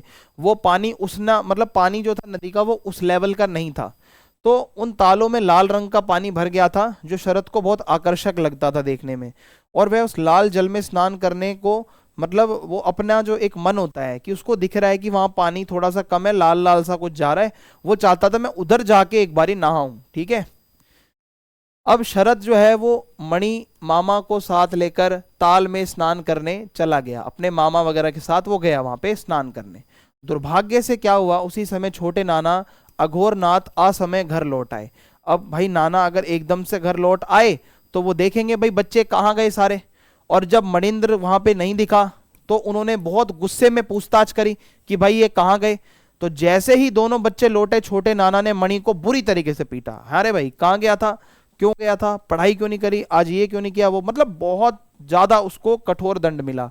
और घर की सारी स्त्रियां बचा रही थी, फिर भी मणि को बहुत गंभीर दंड मिला, और मतलब बहुत उसकी तकड़ी कुटाई हुई, आप मान के चलो। शरद का छिप जाना और सूझबूझ। इस घटना के बाद शरद घर में दिखाई नहीं दिया। तीसरे दिन वो तब प्रकट हुआ जब नाना काम पर चले गए, क्योंकि नाना से डर लगता था। पूछने पर उसने बताया कि वह गोदाम में छिपा था। छोटी नानी की सहायता से वह भोजन भी करता रहा, यानी कि घर की जो स्त्रियां हैं वो मदद करती थी बच्चों की, लेकिन जो नाना है, मामा है, वो बहुत गुस्से वाले होते थे। तो इससे शरद की बुद्धिमानी, समयानुकूल निर्णय और आत्मरक्षा की क्षमता, कि वो खुद की रक्षा करने के लिए कितना बुद्धिमान तरीके से जाकर छुप गया था जब तक नाना गए नहीं। शरद को जितना खेलकूद पसंद था उतनी ही पढ़ाई में भी उसकी रुचि थी, पढ़ना उसको अच्छा लगता था। स्कूल की किताबों के अलावा वो पिता की बुक्स को भी पढ़ता था, और उसके हाथ एक किताब लगी, संसार कोश। इसमें संसार के बहुत सारे विषयों और अलग अलग मंत्रों के बारे में लिखा हुआ था, बहुत सारे टॉपिक्स थे। इसके अलावा संसार कोश में गुरुजनों के दंड से बचने का एक मंत्र लिखा था, यानी कि जो आपके गुरु अगर आपको दंड देते हैं तो उससे बचना कैसे है। शरद ने यह मंत्र अपने साथियों को सिखा दिया। मंत्र था ओम हम घूम घूम रक्षक स्वाहा, ठीक है। अब ऐसा मंत्र जो उसने खुद भी याद किया और अपने दोस्तों को भी सिखा दिया। इससे उसकी कल्पनाशीलता और जिज्ञासु प्रवृत्ति, वो कितना जानने को लेकर इच्छुक था और कितना वो कल्पना करता था, बच्चों को भी सिखाता था भाई इससे आप बच जाओगे। सांप वश में करने की जिज्ञासा, तो उसी बुक में सांप को वश में कैसे करना है उसका भी मंत्र लिखा था। कुछ दिन पहले सांप के काटने से शरद की जान मुश्किल से बची थी, सांप ने काट लिया था इसको और मुश्किल से मरते मरते बचा था। इसी कारण वो अब चाहता था कि इस मंत्र को ट्राई करेगा दोबारा, सांप को वश में करेगा। कोश में लिखा था कि बेल की जड़ सांप के फण के पास रखने से वो निर्जीव हो जाएगा, यानी कि बेल की जड़ निकाल के उसके फण के पास रख दोगे तो वो बिल्कुल वहीं पे निर्जीव हो जाएगा। तो शरद ने क्या करा, बेल की जड़ ढूंढी और सांप खोजने निकल पड़ा। अंत में अमरूद के पेड़ के नीचे एक गोखरू सांप का बच्चा मिला, और उसने भाई सभी के साथ मिलकर क्या करा, उसको उकसाया। सांप ने फण उठा लिया, सांप को उकसाओगे तो उसका फण ऊपर हो जाएगा, लेकिन बेल की जड़ से उस पर कोई असर ही नहीं हुआ। और सांप उल्टे उस जड़ को ही डसने लगा, बच्चे डर गए, यानी कि वो मंत्र फेल हो गया। जो उसमें लिखा था ना सांप को कंट्रोल में करें, कुछ नहीं हुआ ऐसा। अब स्थिति बिगड़ी तो मणि मामा लाठी लेकर आए। उन्होंने क्या करा, पारंपरिक तरीके से सांप के बच्चे को मार डाला। ठीक है, इससे स्पष्ट होता है कि पुस्तकीय ज्ञान हमेशा व्यावहारिक नहीं होता। जरूरी नहीं है अगर किताब में लिखा था कि ये मंत्र से ये हो जाएगा तो वो असली में वैसा हो जाए, ऐसा कभी भी जरूरी नहीं होता। ज्ञान की अधूरी समझ और अनुभव की कमी। तो शरत ने जड़ी बूटी और मंत्रों का ज्ञान पुस्तकों से पाया था, ये सारी किताबों से ही उसको पता था ना कि ऐसे ऐसे होता है। उसे ये नहीं पता था कि जड़ी दिखाने से पहले सांप को डराने की एक प्रक्रिया भी होती है। पहले सांप को डराया जाता है, ये नहीं सीधा उकसा के उसको वो क्या कहते हैं कि उसको वो जड़ी दिखा दी। तो यही है कि किताबी ज्ञान के लिए आपको एक्सपीरियंस भी होना चाहिए, सिर्फ किताबी ज्ञान लेकर सीधा आप एक्सपेरिमेंट करने मत चले जाओ। शरद चंद्र ने आगे चलकर अपनी रचनाओं में इस विद्या का उल्लेख भी किया। ठीक है, जब आगे की रचनाएं आई तो उसमें ये पूरा प्रॉपर बताया गया। शरद का रहस्यमयी तपोवन। कई बार बच्चे देखते थे कि शरद अचानक गायब हो जाता है, पूछने पर वो कहता था कि मैं तपोवन गया था। तो तपोवन क्या है, एक एकांत की जगह जहां पे वो चिंतन करता था बैठकर, किसी को बताता नहीं था कि वो तपोवन कहां पर है, बिल्कुल एक सीक्रेट जगह थी। अब उसके मामा थे सुरेंद्र, उनके साथ उनका संबंध विशेष था। सुरेंद्र मामा से बहुत लगाव था। इसका यही कारण था कि भाई सुरेंद्र को शरद की माँ ने दूध पिलाकर पाला था, यानी कि बहुत मामा उनकी माँ में भी बीच में बहुत ज्यादा लगाव था। और बहुत आग्रह करने पर शरद ने केवल सुरेंद्र को तपोवन दिखाने का निर्णय लिया। बच्चों को तो नहीं दिखाया पर मामा जी को दिखाया। और शरद ने सुरेंद्र से सूर्य, गंगा और हिमालय को साक्षी मानकर गोपनीयता की शपथ दिलवाई कि भाई आप प्राइवेट रखोगे, किसी को बताओगे नहीं कि मैंने आपको ये तपोवन यहाँ पर है ये दिखा रहा हूँ, किसी को भी आप नहीं बताओगे। गंगा मैया की कसम है, आपको इसकी कसम है, उसकी कसम है। और ये दिखाता है कि वो कितना भावनात्मक है। अब तपोवन गंगा के पास लताओं और पेड़ों से घिरा हुआ एक ऐसा स्थान था जहां बहुत पेड़ पौधे थे, लताएं थी, बहुत एकदम सूर्य की किरणें भी छन छन कर आती थी। इतना गहरा और घना जंगल था, शांत हरियाली वाला, प्राकृतिक एकदम, है ना, नेचुरल सा, जहां पे बैठ के शरद को मानसिक रूप से शांति मिला करती थी। चिंतन और विचारों का जन्म स्थान। शरद यहां बैठकर बड़े बड़े विचार करता था। उसे लगता था कि उसके महत्वपूर्ण विचार यहीं से जन्म लेते हैं, क्योंकि वो एकांत में बैठ के डिसीजंस लेता था सारे। और यहीं से उसने जीवन के आदर्शों की मौन प्रतिज्ञा करी, जैसे जीवन भर सौंदर्य की उपासना करेगा, अन्याय के विरुद्ध लड़ेगा, छोटे और तुच्छ कार्य गलत कामों में नहीं फंसेगा। यहां पर ही बैठ के उसने ये सब सोचा था। शरद ने अंक गणित में 100 में से 100 अंक भी प्राप्त करे थे और अंग्रेजी स्कूल के पहले ही वर्ष उसने फर्स्ट भी आया था। एक कक्षा छोड़कर वह सीधे ऊंची कक्षा में पहुंच गया था, यानी कि जंप मार लिया था। इससे क्या हुआ, उसकी प्रतिष्ठा बढ़ गई। भाई पढ़ाई में अच्छा है बच्चा, 100 में से 100 ला रहा है, फर्स्ट भी आ रहा है, तो उसकी ऑटोमेटिकली वो सब ऊपर हो गया। स्कूल की लाइब्रेरी से उसने उस युग के प्रमुख लेखकों की रचनाएं भी पढ़ी। और वो केवल पढ़ता नहीं था, गहराई से समझता था, एनालिसिस करता था। आसपास में फिर वो निरीक्षण करता था, मनुष्य कैसे हैं, उसका वातावरण कैसा है। तो उसको एक्सपेरिमेंट बहुत पसंद था। तो गंगा घाट जाते समय उसने एक स्त्री के रोने को पहचाना। उसने बताया कि वो स्त्री अपने अंधे पति की मृत्यु पर दुखी है। तो शरद ने क्या करा कि रोने के प्रकारों का सूक्ष्म अंतर समझाया। सच्चा दुख शोर नहीं करता, भीतर से फूटता है। उसने कहा अगर वाकई में दुख है तो शोर मत करो। और यह उसकी असाधारण संवेदनशीलता, वो कितना सेंसिटिव है। कहता है जो सच्चा दुख होगा अगर, तो वो अंदर ही अंदर रहेगा, इंसान घुटता रहेगा लेकिन वो दिखाएगा नहीं। विद्वानों की पहचान, परिवार की उपेक्षा। तो जो अध्यापक अघोरनाथ अधिकारी शरद की समझ से प्रभावित हुए। ठीक है, एक अध्यापक थे यहाँ पे, इनके एक टीचर थे, वो बहुत इंप्रेस हो जाते हैं शरद से। और उनके मित्र ने भविष्यवाणी करी कि शरद बड़ा होकर मनोविज्ञान का विद्वान बनेगा। ठीक है, साइकोलॉजी का वो बहुत तगड़ा विद्वान बनेगा, जैसा उसका दिमाग चलता है। लेकिन गांगुली परिवार में उसकी प्रतिभा को कोई समझ नहीं पा रहा है जहां पे वो रह रहा है। अमरनाथ, जो यहाँ पे अमरनाथ जी हैं, वो कौन है देखो, केदारनाथ के भाई अमरनाथ पर आधुनिकता का प्रभाव था। वह अंग्रेजी ढंग से रहते, थोड़ा सा इंग्लिश जैसे लोग रहते हैं, सज धज के थोड़ा वैसा रहते थे। कबूतर भी पालते थे और बच्चों को स्नेह देते थे। ये न्यू कैरेक्टर इंट्रोड्यूस हो रहा है यहाँ पे। और बच्चे भी उनसे बहुत अट्रैक्टिव थे, लेकिन परिवार की कट्टर सोच के कारण उन्हें भी दबा दिया गया। ठीक है, अब हम आगे बढ़ते हैं। बंग दर्शन और नवयुग का प्रवेश। तो पढ़ने में अमरनाथ की गहरी रुचि थी और उन्हीं के माध्यम से बंकिम चंद्र का बंग दर्शन गांगुली परिवार में पहुंचा। ये जो इनकी रचना थी बंकिम दा की, वो इनके परिवार में पहुंची। बंग दर्शन बंगला साहित्य में नवयुग का सूचक माना जाता है। इसमें पूरा जो बंगला साहित्य है वो इन्होंने लिखा। और गांगुली परिवार के विचार बहुत कट्टर थे, इसलिए बंकिम चंद्र को वहाँ सम्मान नहीं मिला। वो इतने बड़े विद्वान थे कि उनकी रचना को यहाँ सम्मान नहीं मिला। फिर भी अमरनाथ चोरी छिपे बंग दर्शन लाते और साहित्य का दीप जलाए रखते, अपने घर में उसको वो स्टडी किया करते। अब बंग दर्शन जो है वो अमरनाथ से, भुवन मोहिनी से, मोतीलाल से, कुसुम कामिनी की बैठक तक पहुंचता था। धीरे धीरे धीरे धीरे धीरे धीरे ये पूरा ये जो रचना का एक तरीके से प्रसार हुआ। और ये दिखाता है कि नए विचार कैसे छुपे रास्तों से समाज में प्रवेश करते हैं। जहां पर गांगुली परिवार में साहित्य को लेकर ज्यादा कोई एक्टिव नहीं था, वही बंग दर्शन का जो विचार है वो पूरे में ऐसे घूमता हुआ पहुंचा। फिर क्या हुआ, अमरनाथ का निधन, अमरनाथ का असमय निधन हो गया, ठीक है, एकदम से ही निधन हो गया। और उनके बच्चों को बहुत गहरा दुख पहुंचा।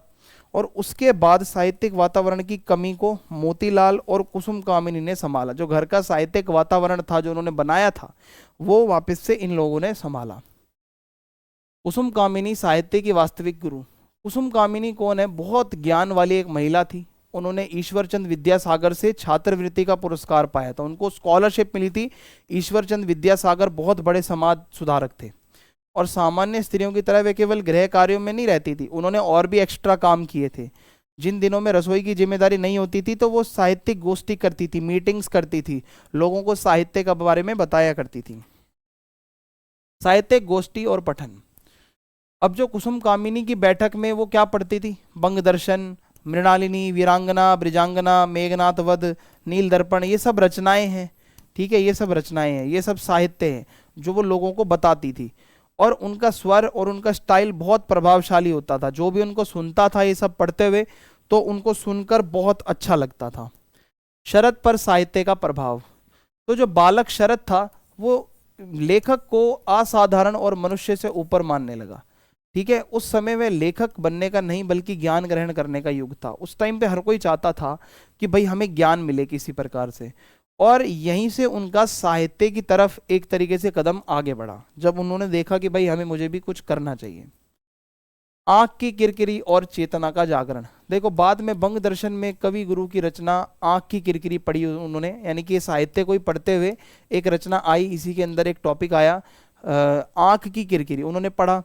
और जब इसको पढ़ा, इस रचना से शरद को अद्भुत आनंद, बहुत आनंद महसूस हुआ और उनको लगा कि भाई कुछ मैंने सीखा है, ठीक है। उसका मन भूत प्रेत की कहानियों के डर से निकलकर सौंदर्य और जीवन दर्शन की दुनिया में पहुंच गया। पहले वो सिर्फ भूत प्रेत तक की कहानियां पढ़ता था, अब थोड़ा सा उसका लेवल अप हो गया, ठीक है। और उसने मन ही मन कवि गुरु को अपना आजीवन गुरु मान लिया। तो क्योंकि उनकी रचना उनको पसंद आ गई, अब रचना पसंद आ गई तो उसको उन्होंने अपना आजीवन का गुरु मान लिया। शरद चंद्र के निर्माण में कुसुम कामिनी की भूमिका। अब क्या हुआ, मणि और शरद की वास्तविक शिक्षा कुसुम कामिनी की पाठशाला में शुरू हुई। जब वो वहां जाते हैं, शैशव से यौवन तक यह साहित्यिक क्रम लगातार चलता रहा। भाई बचपन से जब तक आप यौवन की अवस्था में आते हो तो आप साहित्य सीखते हो, तो उनका योगदान बहुत बड़ा था। शरद चंद्र के निर्माण में उनका बहुत अहम योगदान था। रविंद्रनाथ की कविता। अब होता क्या है, एक दिन मीटिंग में बाहर पड़े एक सदस्य ने रविंद्रनाथ की कविता प्रकृतिर प्रतिशोध सुनाई, ठीक है। और यह परिवार के लिए क्रांतिकारी क्षण था, क्योंकि शरद कविता से इतना भावुक हो गया कि उसकी आंखों में आंसू आ गए। भाई आंसू छुपाने के लिए वो चुपचाप बाहर चला गया। तो उसने जब कविता को सुना रविंद्रनाथ जी की, तो वो बहुत ज्यादा इमोशनल हो गया उसको सुन के। अब क्या हुआ, शरद के पिता मोतीलाल स्वप्नदर्शी थे, संवेदनशील भी थे और बाल मन को समझने वाले थे, ठीक है, बच्चों को समझते थे। वे बच्चों से बराबरी का व्यवहार करते थे और उनकी शरारतों में भी कहीं ना कहीं मदद करते थे, थोड़े वो अच्छे माइंड वाले थे। और दंड मिलने पर बच्चों की चोरी छिपे मतलब मदद भी करते थे, खाना देना और छूटने पर फूलों की माला पहनाना इनका स्वभाव था, बच्चों से मिले रहना। कागज के खिलौने बनाना, सुंदर अक्षर लिखना सिखाना, गंगा स्नान की व्यवस्था करना, वो प्यार करते थे बच्चों से। और बच्चों के लिए वे मरुस्थल में शार्दुल जैसे थे, यानी कि आनंद और संवेदना का स्रोत। एक ऐसा रेगिस्तान जहाँ कुछ ना दिखे, तो वहां पे अगर आपको मान लो एक पानी भी दिख जाता है ना कहीं से, तो आपको बहुत खुशी होती है। तो मोतीलाल जी का व्यक्तित्व ऐसा ही था, जब चारों तरफ रिस्ट्रिक्शंस और डर का माहौल था तो ये थोड़े से ओपन माइंडेड थे। घर जवाई की पीड़ा और स्वतंत्रता का हनन। अब होता क्या है, कठोर अनुशासन वाले गांगुली परिवार में मोतीलाल की स्थिति अच्छी नहीं थी, क्योंकि भाई देखो ये उनका ससुराल है, वहां पे बहुत बहुत ज्यादा डिसिप्लिन है। घर जवाई होने के कारण अब वो अपने ससुराल में रहते थे, घर जवाई थे, तो उनका स्वतंत्र जो व्यक्तित्व था बच्चों के लिए जो वो करते थे वो नहीं कर पा रहे थे, क्योंकि अपने घर पे तो है नहीं। उन्हें लगता था मानो उनका तन मन किसी ने खरीद लिया है। और यह स्थिति काशीनाथ के पात्र जैसी मानसिक यातना को दर्शाती है, जैसे वो कई रचनाओं में ऐसे पात्र आते हैं चाहकर भी कुछ नहीं कर पाते। अब क्या हुआ, केदारनाथ की पत्नी विंध्यवासिनी देवी की तांगे से गिरकर गंभीर चोट लगी और डॉक्टरों ने कलकत्ता ले जाने की सलाह दी, ठीक है, इनकी पत्नी को। और परिवार की आर्थिक स्थिति पहले से ही बहुत वीक थी, ठीक है, भाई भी अलग हो चुके थे सारे, और अमरनाथ की मृत्यु और उनकी पुत्री के विवाह का दबाव भी था। तो ये सारी चीजें जब एक साथ होती हैं तो बहुत परिवार पे संकट आ जाता है। अब क्या हुआ, केदारनाथ ने मोतीलाल को देवानंदपुर जाकर काम खोजने को कहा कि भाई वहां जाके कोई काम वगैरह ढूंढो। और कोई विकल्प ना होने से मोतीलाल और भुवन मोहिनी ने यह निर्णय स्वीकार किया। जब उनके पास कोई ऑप्शन नहीं था, कोई काम धंधा भी करना था, तो उन्होंने मान लिया। और अब क्या हुआ, शरत जो है वापस से देवानंदपुर लौट आया, क्योंकि पिता को भी वहां पे काम वगैरह कुछ करना था, पिता पहले घर जवाई थे। अब क्या होता है, भागलपुर में शरत का परिचय पड़ोसी मजूमदार परिवार के राजू से हुआ। पड़ोस में ही एक राजू रहा करते थे, एक व्यक्ति हैं। और हुआ क्या, जो राजू रहते थे उनके पड़ोस में, उनका परिवार बहुत आधुनिक विचार वाला था, बहुत मॉडर्न थिंकिंग वाले थे। और जो उस टाइम का समाज था वो पुराने विचार वाला था, और उनके परिवार को कोई एक्सेप्ट नहीं करता था। उनका रहन सहन, खान पान, सामाजिक व्यवहार बहुत खुला था, हर चीज को लेके वो बहुत ओपन माइंडेड थे, ठीक है, जो उनके पड़ोसी थे। माता पिता के अनुशासन से पीड़ित बालक पास के वन में शरण लेते थे, जैसे मैंने आपको बताया तपोवन, जहाँ पे वो सबको जाके बताता था, मतलब कि ऐसे ऐसे यहाँ मन को शांति मिलती है। और वहाँ पे कई बार क्या होता था, धूम्रपान यानी सिगरेट पीना, नशा और शरीर निर्माण, जैसे कभी वो अखाड़ा वगैरह बना रहा है, ये सारी गतिविधियां छुपकर जो समाज से होती हैं वहाँ पे होती थी। यानी कि यह वातावरण युवाओं के विद्रोही स्वभाव को दर्शाता है। जब युवा विद्रोही होते थे तो वह ऐसी जगहों पर पहुंच जाते थे। पतंगबाजी, अब जो शरत है और राजू है दोनों पतंगबाजी में निपुण थे। शरत तो आपको पता है बचपन से ही बहुत एक्टिव है। राजू के पास पैसा था, शरत के पास बुद्धि और कौशल था। तो भाई शरत के दल ने कांच पीसकर विशेष मांझा बनवाया, कांच का मांझा होता है जो बहुत शार्प होता है, इन्होंने वो मांझा बनवाया। और हुआ क्या, द्वंद्व युद्ध में शरत की गुलाबी पतंग ने राजू की सफेद पतंग काट दी। अब जो राजू है वो पैसे वाला था, लेकिन दिमाग शरत के पास ज्यादा था और उसकी पतंग काट दी। और हारने के बाद राजू ने खेल सामग्री गंगा को अर्पित कर दी, उसकी उदारता का संकेत। जो भी उसके पास था सब उसने गंगा में बहा दिया, कहा यार बच्चों ने मुझे हरा दिया। अब क्या हुआ, ये कंपटीशन चल रहा था ना, संघर्ष और प्रतियोगिता के बीच दोनों में एक अट्रैक्शन हो गया। राजू साहसी, तेज तरार और कार्य सफल था, और शरद जो था वो शांत बुद्धि वाला था, एक्टिव था। तो दोनों एक दूसरे के दोस्त बन गए, ठीक है। पहले तो ये दोनों कॉम्पिटिटर थे, पतंग के एक दूसरे से पेचे लड़ा रहे थे। तो शरद अभिभावकों के कड़े अनुशासन के बीच भी मानसिक स्वतंत्रता बनाए रखता था, कि जो शरद के जो गार्जियंस थे वो बहुत स्ट्रिक्ट थे, उसकी फैमिली जो थी वो बहुत स्ट्रिक्ट थी। इसी गुण ने राजू को उसकी मित्रता की ओर खींचा, कि ये इतने स्ट्रिक्ट परिवार में रहते हुए भी कितना ज्यादा अच्छे से यहाँ पे खुले मन से भी अपने काम कर लेता है। अब इनकी मित्रता हो जाती है। इतनी बाधाओं के बाद भी दोनों दोस्त बन गए। आयु में बड़ा होने के कारण राजू शीघ्र ही शरद के दुस्साहसिक कार्यों का मार्गदर्शक बन गया, ठीक है। यानी कि वो आयु में बड़ा था, शरद को फिर वो सपोर्ट करने लग गया। और दोनों जो है एक्टिंग भी पसंद करते थे, संगीत भी पसंद करते थे। तो शरद का कंठ बहुत सुंदर था, मधुर था, वो गाता बहुत अच्छा था, जिससे उसकी कलात्मक प्रवृत्ति। अब आप ये सोचो, एक कैरेक्टर शरद है, पढ़ाई में भी अच्छा है, ठीक है, खेलकूद में भी अच्छा है, गाना गाने में भी अच्छा है, तो उसकी कितनी सारी क्वालिटीज हैं, ये पेपर में पूछा जाता है अक्सर। तो इस मित्रता को लेकर शरद को कई बार चेतावनी दी गई कि भाई राजू से ज्यादा दोस्ती मत रखो, लेकिन तत्कालीन सदाचार और अनुशासन उसे बांध नहीं सका। जो भी डिसिप्लिन था, जो भी था, मतलब रोक टोक थी, वो रुका नहीं, माना नहीं। और परिवार में कोई ऐसा नहीं था जो उसकी प्रशंसा करे, उसे प्रेरणा के दो शब्द कहे, कोई नहीं कहता था। तो जीवन के सर्वांगीण विकास के प्रारंभिक काल में यह उपेक्षा उसके लिए पीड़ादायक थी, क्योंकि हर कोई उसको मना कर रहा था कि राजू बहुत खुले विचार वाले परिवार से आता है, उसके साथ ज्यादा दोस्ती मत करो।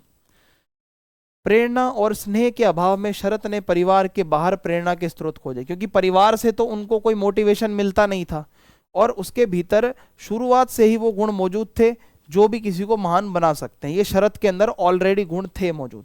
साहस हो गया, क्रिएटिविटी हो गई और आत्मनिर्भर सोच, सब काम खुद से करना है।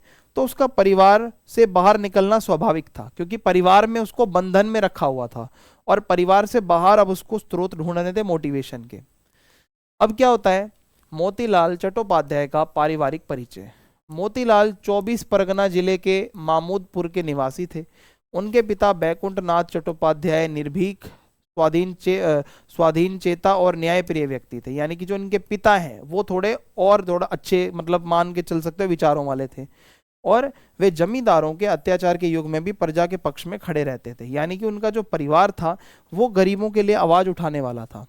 अब हुआ क्या, बैकुंठ नाथ की हत्या और उसका प्रभाव क्या पड़ा इसको समझते हैं। ये न्यू कैरेक्टर है यहाँ पे। एक जमींदार ने उनसे झूठी गवाही देने को कहा कि भाई आपको ये गवाही देनी है, और उन्होंने मना कर दिया, गवाही नहीं दूंगा। इसके बाद बहुत ही रहस्यमयी तरीके से उनकी हत्या कर दी गई। ये दिखाता है कितना क्रूर समाज था उस टाइम का, कितना अन्याय हो रहा था कि एक जमींदार जबरदस्ती आके ये सब करवा रहा था। अब क्या हुआ, पति की हत्या के बाद मोतीलाल की माँ अत्यंत भय और शोक में डूब गई। ठीक है, मोतीलाल की माँ जो है वही तो दुख में जाएंगी ना, भाई उनका पति चला गया।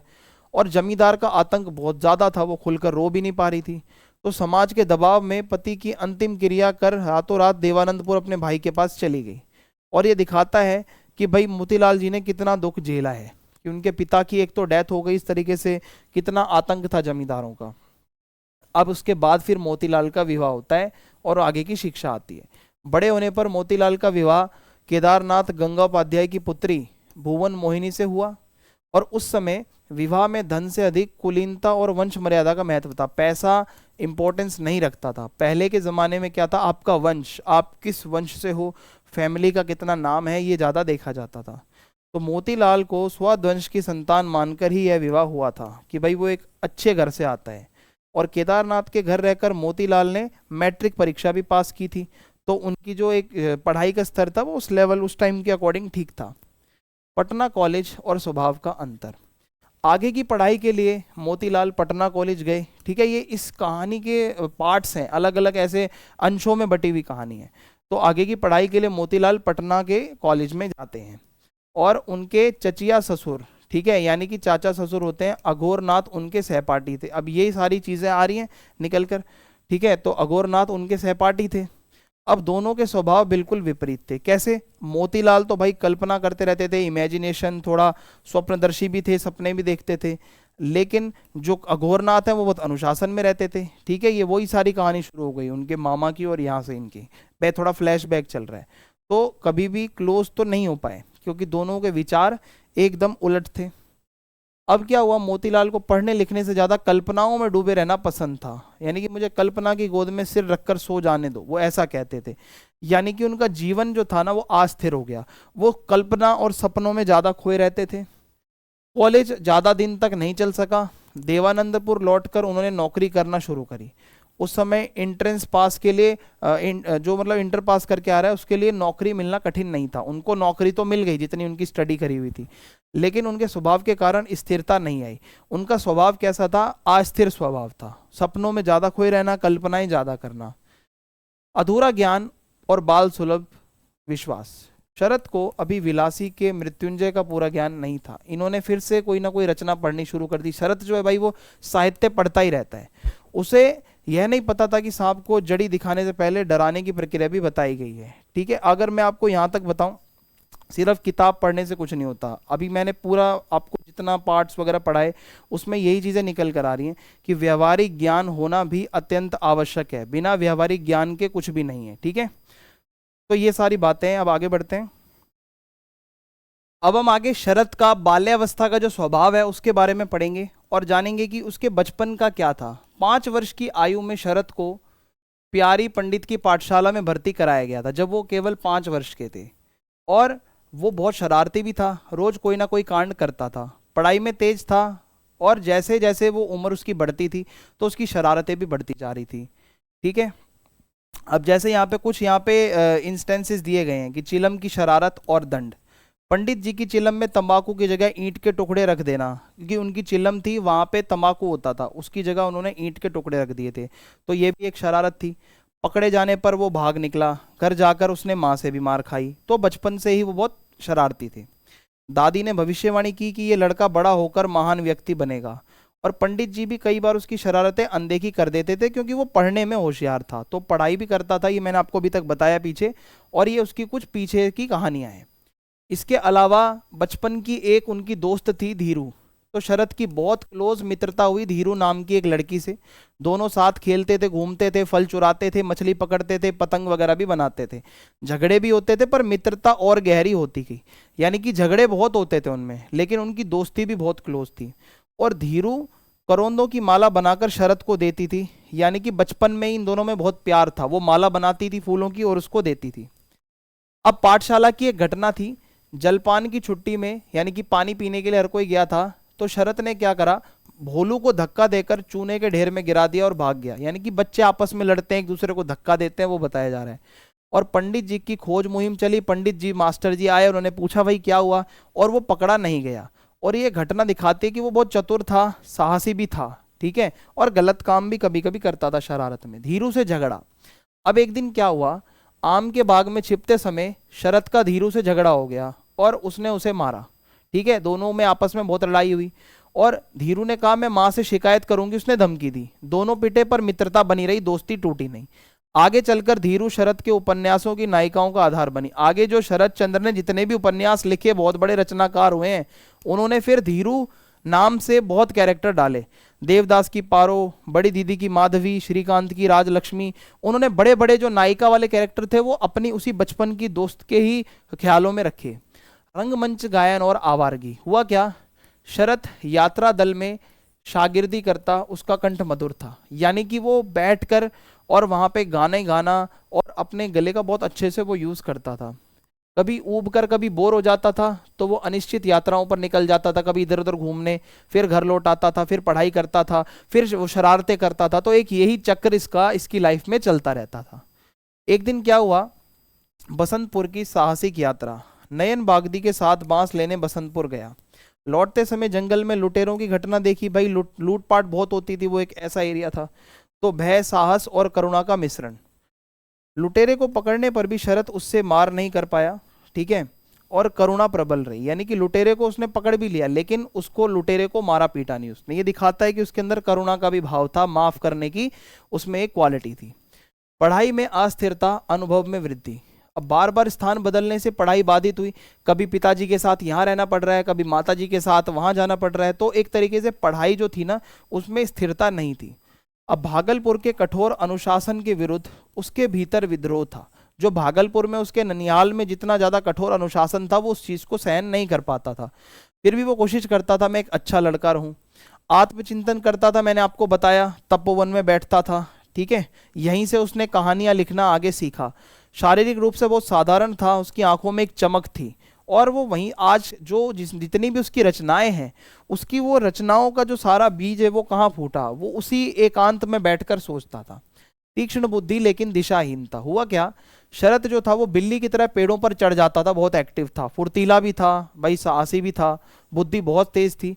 लेकिन कठोर और दिशाहीन अनुशासन के कारण उसका सही उपयोग नहीं हो पाया। उसको उसकी जो डायरेक्शन थी वो किसी ने सही नहीं दी, और इसलिए उसकी जो एनर्जी है वो शरारत में ही ज्यादा लग गई। क्या अगर हो सकता था उसकी एनर्जी कहीं और सही जगह पे लगती तो वो कुछ और भी कर जाता। देवानंदपुर वापसी और शिक्षा में बाधा। अब देवानंदपुर वापस लौटे तो भाई उनका अनुशासन ढीला पड़ गया, क्योंकि भाई वो सारा भागलपुर में था अनुशासन। तो अब क्या हुआ, हुगली ब्रांच स्कूल की 4th कक्षा में वो भर्ती हुआ। 4th क्लास में आता है, उसका एडमिशन होता है। रोज उसको पैदल चलकर स्कूल जाना पड़ता था, गर्मी में धूल, बरसात में कीचड़। गरीबी इतनी थी कि फीस भी मतलब इकट्ठी नहीं हो पाती थी। पहले भी इसके एडमिशन स्कॉलरशिप्स वगैरह से हुए थे, आपको मैंने बताया था। गरीबी बहुत ज़्यादा थी, घर की हालत ख़राब हो गई। भाई घर के गहने बिक गए, मकान गिरवी रख दिया। फिर भी वो लोन जो था इनके ऊपर वो बढ़ता जा रहा था, जो इनके ऊपर कर्ज था वो बढ़ता जा रहा था। फीस नहीं दे पाए, इस वजह से पढ़ाई इनकी छूट गई, ठीक है। फीस ना देने के कारण पढ़ाई छूट गई। अब संगति गलत हो गई, स्कूल ना जाने पर वो साथियों के साथ समय बिताने लगा, धीरे धीरे उन्हीं लड़कों के दल का सरदार बन गया। मैंने आपको बताया, पढ़ाई पीछे छूट गई, हाथ में आ गई दुधारी छुरी, ठीक है। अब गलत कामों में घुस गया और उसके डर से दल के सदस्य तेजी से बढ़ने लगे। वो सबको डरा धमका कर अपने ग्रुप में सबको शामिल कर लेता था। फिर क्या हुआ, वह बागों से फल और तालाब से मछलियां चुराता था, ये भी मैंने आपको बताया। लेकिन ये सब वह दोस्तों गरीबों में बांट देता था, जो भी चुरा के लाता था। इसलिए लोग परेशान भी थे, लेकिन लोग प्यार भी करते थे, क्योंकि वो जो भी चीजें फल वगैरह चुराता था वो आके गरीबों में दे देता था। समाज सेवा करता था। एक गरीब बीमार व्यक्ति के इलाज के लिए मछलियां पकड़कर उसने बेची, दवाइयां लाई, डॉक्टर बुलाया। कई अंधेरी रातों में लालटेन और लाठी लेकर मीलों चला गया। इससे दिखता है कि शरद अपराधी नहीं था, बल्कि करुणा वाला था। मतलब वो अगर कुछ गलत करता था तो किसी के भले के लिए करता था। रॉबिन हुड जैसा उसका कैरेक्टर था। चोर नहीं था, बल्कि दुस्साहसी था, परोपकारी था, दूसरों की हेल्प करता था। अपनी भूख की चिंता उसने कभी नहीं की, पर दूसरों का पेट भरना चाहता था। रात के घोर अंधकार में भी वो निडर होकर अपना काम करता था। वो सिर्फ और सिर्फ गरीबों की मदद करना चाहता था, यही उसका उद्देश्य था। और उसके जितने भी दोस्त थे उसमें एक खास दोस्त था सदानंद, जो उसका मित्र बना। तो उनका अड्डा ताल के पास टीले के पीछे एक गहरा खड्डा था, वहां बैठ के, मतलब वो बैठते, एक खड्डा सा बना होता था, वहां सारे वो दोस्त मिलकर बातें करते थे। और जो भी सामान लूट कर लाते थे, ठीक है, वो सब वहीं पे जाके वो इकट्ठा करते थे। सदानंद के घर वालों ने मिलने से मना किया, लेकिन दोनों ने पेड़ के रास्ते छत पर पहुंचकर शतरंज खेलना फिर रात का अभियान जारी रखा। घर वालों ने रोका कि भाई शरद के साथ मत जाइयो, वो बहुत शरारती है, लेकिन ये अपनी छतों से जा जाकर कूद के भी मिलते थे। तो ये दिखाता है कि जब किसी काम को करने की इच्छा आपके अंदर बहुत प्रबल होती है तो कोई आपको रोक नहीं सकता, ठीक है। उसकी शारीरिक और मानसिक शक्ति बहुत ज्यादा अद्भुत थी। और उनका जो व्यक्तित्व है यहाँ पे शरद का, वो दिखता है कि बहुत वो असाधारण व्यक्ति थे। यात्राएं, अखाड़ा और भविष्य का साहित्य। मछुआरों की नाव लेकर कृष्णपुर गांव जाना, ठीक है, नाव चलाना भी इनको आता था। रघुनाथ गोस्वामी के अखाड़े में पहुंचना, एक अखाड़ा था रघुनाथ गोस्वामी का, अखाड़े में जाके फिजिकल वर्कआउट करना। इसके अलावा मित्र, गोहर और कीर्तन करने वाला कवि, ये सब अनुभव उसके मन में गहरे बैठ गए थे। यानी कि साहित्य के प्रति भी बहुत ज्यादा इंटरेस्ट था, कवियों के पास भी जाता था, गाना गाने भी जाता था, फिजिकल वर्कआउट भी करता था। और जब वो आगे चलकर साहित्यकार बने तो उन्होंने जीवन के इन सारे अनुभवों को अपने साहित्य में उतारने का प्रयास किया, ठीक है। तो ये सारी चीजें हैं। अब हम आगे बढ़ते हैं।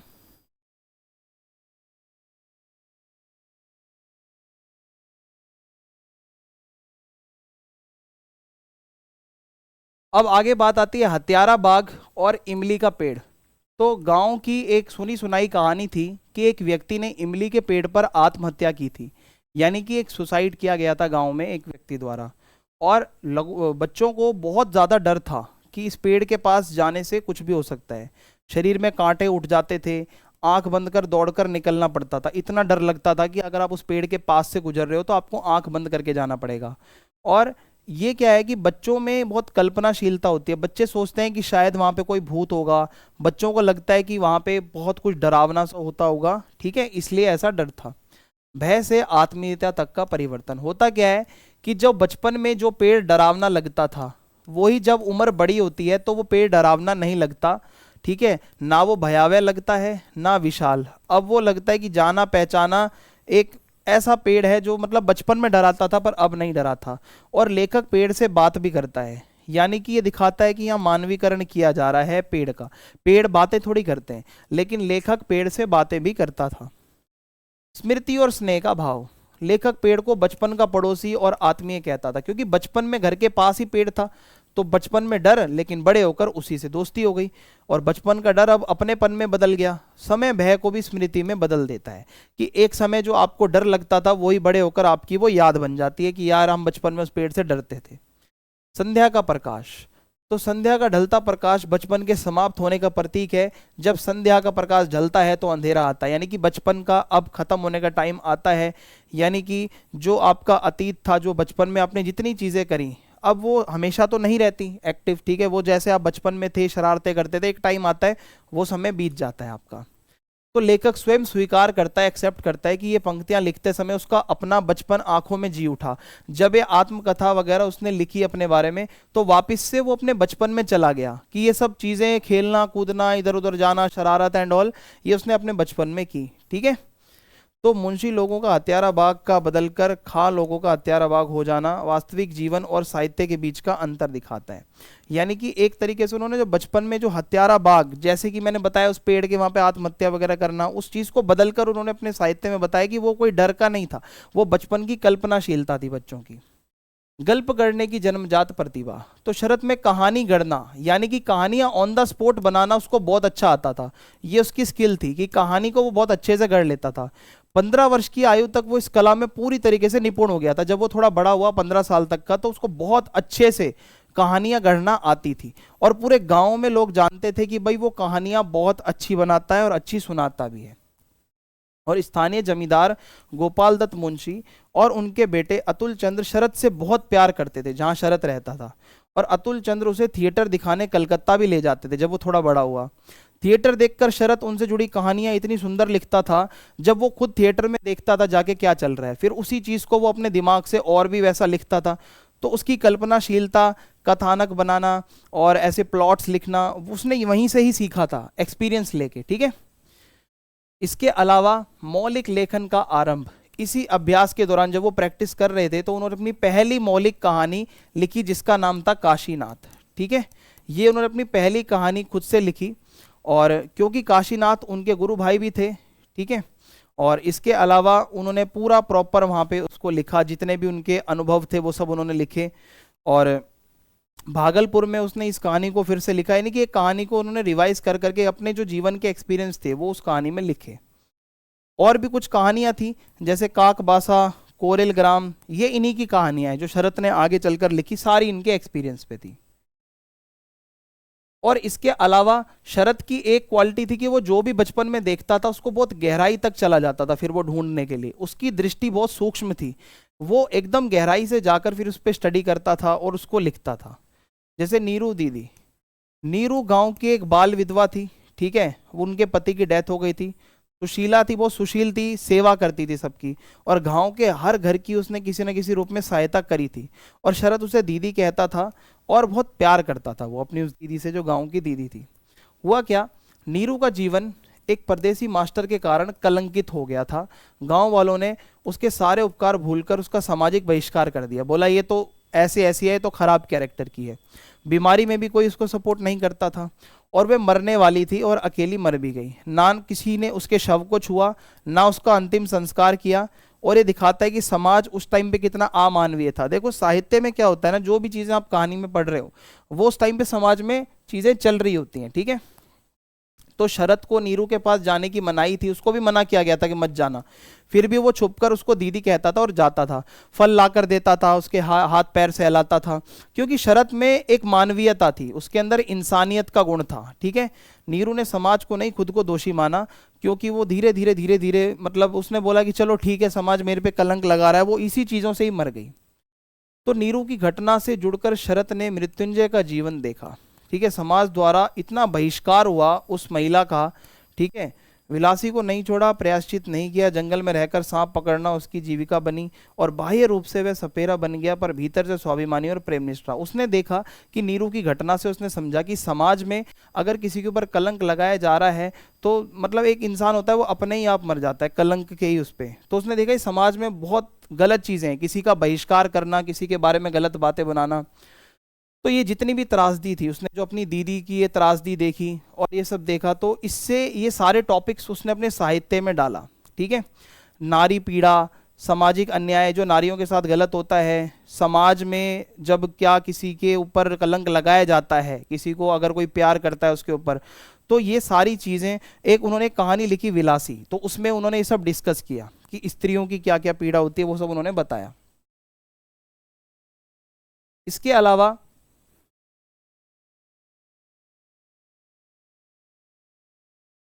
जो विधवा स्त्रियां होती हैं उनके ऊपर उन्होंने बहुत अच्छे से लिखा है। ठीक है। इस कहानी का कंक्लूजन अगर हम यहाँ पे करते हैं कि शरत को ये समझ में आ गया था कि अगर हम समाज में रहते हैं तो बुरे लोग भी हमारे आसपास ही होते हैं। ठीक है। और भले लोग वहां पे अकेले पड़ जाते हैं। अगर समाज में ज्यादातर लोग बुरे हैं तो आप अकेला फील करोगे बहुत जैसा। तो उसके बाद ये सारे एक्सपीरियंस उन्होंने देखे, तो शुभदा जैसे उपन्यासों में दरिद्रता और शोषण के यथार्थ चित्र बने। उन्होंने एक उपन्यास लिखा आगे चलकर शुभदा नाम से, और उस उपन्यास में उन्होंने बताया कि कैसे जब समाज में बुराई व्याप्त होती है, समाज में चारों तरफ बुरे लोग होते हैं, तो वहां अक्सर आप अकेले पढ़ सकते हो। ठीक है, तो यही है कि भाई शरद चंद्र ने जो भी अपना साहित्य लिखा वो कोई कल्पना नहीं है, वो उनका एक्सपीरियंस है। करुणा, यातना, अन्याय, संघर्ष, ये सब उन्होंने देखा आंखों के सामने, यही उनके साहित्य का आधार बना। ठीक है, यहीं से उनका ये बीज, कहते हैं ना एक बीज फूटना, वहीं से उन्होंने सीखा अपनी लाइफ के एक्सपीरियंस से। ठीक है, तो ये सारी आपकी कहानी थी। इसके साथ आपकी अंतराल बुक के जो 2 चैप्टर्स हैं वो यहाँ पे क्लियर हैं। शरद चंद्र वाले चैप्टर से अक्सर उसके व्यक्तित्व के बारे में प्रश्न पूछा जाता है, तो आप उसको जरूर याद रखना। और चैनल को आप सब्सक्राइब करें, वीडियो को लाइक करें, कमेंट बॉक्स में आप जो अपना फीडबैक लिखना चाहें लिख सकते हैं, और वीडियो को शेयर करें। जय हिंद, जय भारत।